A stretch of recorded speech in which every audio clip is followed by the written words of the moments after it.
We've done a lot of work to try to get lookup that was somewhere in the range of log n, but maybe we weren't being ambitious enough.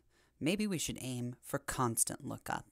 It's an ideal, it's a dream, and we'll look at some ways to try to achieve it. So we're still achieving the same goal of implementing a search operation that does better than O of n, and we still wanted to do so without additional costs to insert and delete. We'll also want to make sure that we don't do it requiring a large amount of wasted memory, but we're going to look at the alternate approach now of hashing and hash tables. The ideal situation would be to access something like a set, an array, or a map by its key as if there were a one-to-one relationship. Every key has a value, and we can always instantly look up any one of those. You can imagine an array where every slot is filled, and we know quickly which slot a thing belongs to. That would be the ideal. It would give us O of 1 read and write access, and we would be able to use a compact structure size with little to no empty space. So for example, if we could use some information about students as a quick lookup that indexed into something fast like an array, then we could instantly look that student up based on whatever information that we know about them and quickly be able to find them in there without any searching around for it. That's a difficult goal to try to achieve, but we'll look at ways of approximating it and getting it as close as we can. It is possible if we know all of the keys in advance and we have a limited number of keys, and again, each of those keys maps to exactly one value, as we would want in a map, for example. If you don't know the keys in advance, or those keys don't perfectly map to only one value, then we can at least get some types of fast access. The ways that we can do this are using hash tables. So before we can talk about hash tables, we'll need to talk about this hash idea in the first place through hash functions. A hash function is a function that takes a key of any type, hopefully, and turns it into an integer that can then be used as an index in an array or in some other similar kind of data structure, so that we could take, say, your name and turn it into an array, an index into an array that stores all of the students in this class. Or we could take some other information about you that would be nice and uniquely mapping. So it must have these properties to be an effective hash function. It has to be deterministic. We can't use randomized values, and it can't change just because the amount in your bank account changed. You wouldn't want your credit card number changing every time the balance changed on that card or something like that. So it has to be deterministic, meaning that if I give it the same key multiple times, then it must result in the same index. It must have fast execution, ideally O of 1, and it has to be a fast O of 1 in practice. It can't be 1,000 different operations that we have to do, but they're constant, so it's O of 1. We need it to actually be a fast O of 1 too. And it needs to use the whole range of allowed indexes as best it can. We want to fill all of the spaces so that we don't have to keep a bunch of empty spaces around. And it should distribute the indexes evenly, meaning that it gives a uniform distribution. If I give it 100 different keys, sometimes it may not have that one-to-one relationship that we want, but it should at least split those keys up relatively evenly. They shouldn't all map to 5, and everything ends up going directly to 5. We don't want that. We will see ways to allow for some overlapping in the mapping. If we have no overlap at all, as in everything maps to a completely unique key, we have that one-to-one situation where every key goes to exactly one index, and that's referred to as a perfect hash function. They're pretty rare, but they can be achieved sometimes. we'll look mostly at the other cases.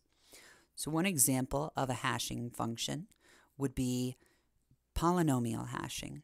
We take a string that's composed of some set of characters, n many characters, with integer values s sub I, meaning that we can turn those characters into some integer values. Like if we have the string hello, then we can turn that into ASCII codes, or we can turn that into the sequence of the alphabet where A is 0 and so on. We choose a multiplier that will act like a radix or like a base for these characters. So the simplest one that people will do often is to do 10, and then you have each one sort of getting pushed to the next digit, essentially. Though, of course, there will be some overlap where they have multiple. If yours is high, if your character's value is higher than 10, then it will carry over to the next row, but at least it kind of shifts you a little bit. You can use different numbers like this. We'll use 31 just as an arbitrary example. So we define our hash function on a string as the following sum. We take the character's representation times our base times our radix to some power, the power of the index essentially, or the reverse index sort of, where 0 is the last character. So the first character gets the highest value of the base, or highest power of the base, and the second character gets the second highest, and so on. So that sort of puts the H's information furthest left in our result, the E's information second furthest left, and so on. So here with the word hello, it would be the integer value of H, which could be our ASCII code for it, for instance, times 31 to the fourth, E times 31 to the third, and so on. This gives us the number as a result of 69,609,650. So this is a very large hash for that, but it works. It gives us a hash value. And we can see that it would not necessarily be perfectly unique for all letters and all combinations there, but it's pretty good. If you change one letter in it, it would change the hash function some. But the problem is that these resulting numbers, when we do a scheme like this one, are very large. You wouldn't necessarily want to have an array where an index 69 million and something was actually included in that array's boundaries. That might be too large for the data we're storing. If we're storing students' names, they would give us very, very large values. And if it's for this class, we're only going to have a few dozen that we need to store. That's a ton of wasted space. So for example, there are only a little over 1 million words in the English language, and we could easily fit them into less than 100 megabytes of storage.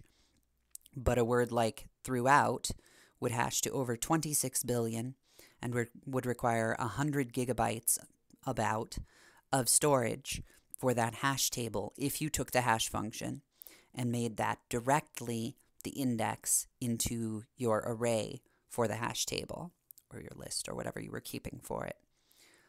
So one solution is to somehow compress that information to a smaller range that's actually reasonable.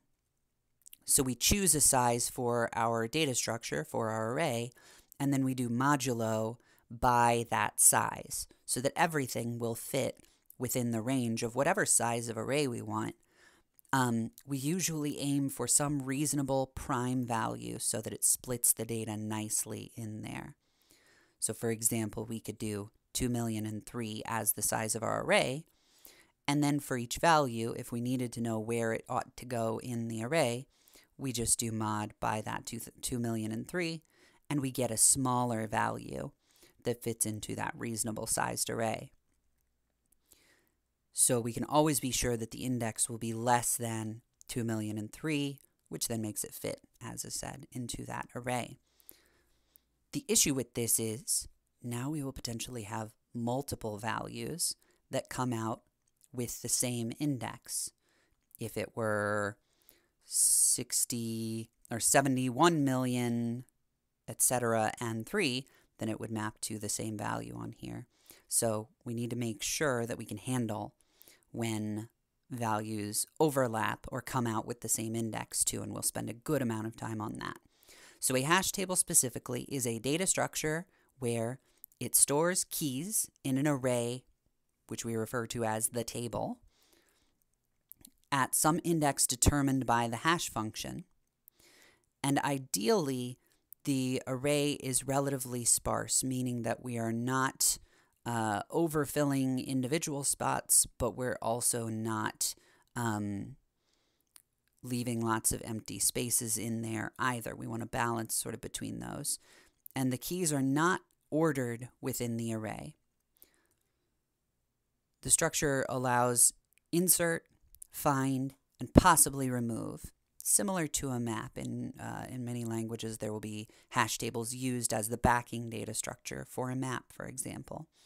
And so the abstract data type of a hash table has at least these two functions, inserting and finding, possibly removing as well. It will not easily support things like min or max or traversal, so our other data structures are still useful for some things. A hash table can be ideal to use for unordered sets of things and maps, as I mentioned.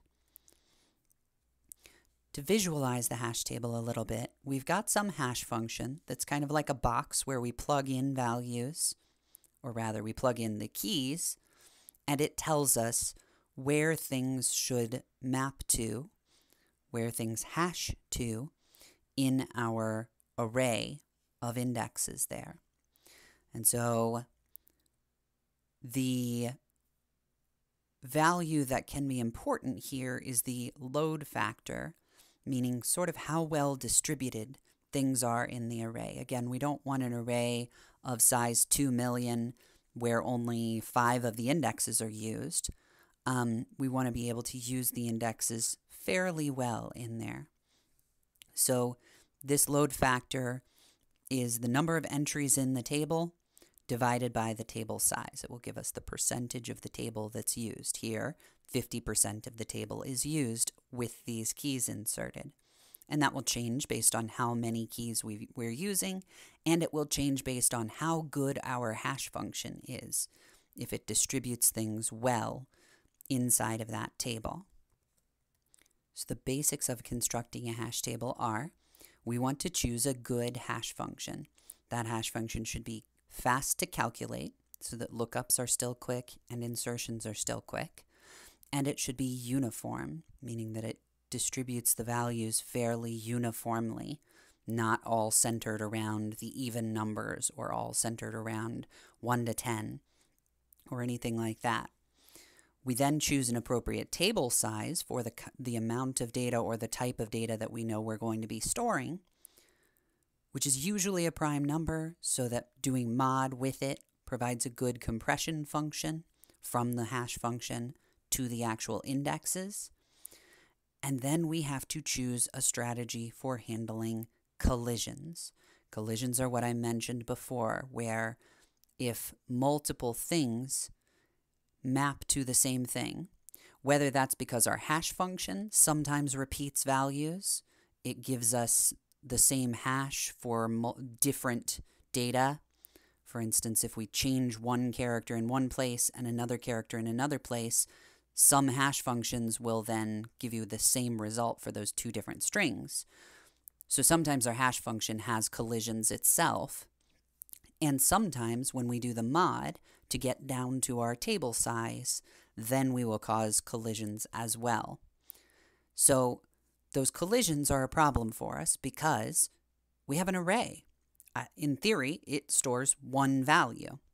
We'll see strategies for handling it, but when two things hash to the same index, then we've got to choose what do we do with those two values that need to fit into one slot. And we'll spend a good amount of time looking at those ideas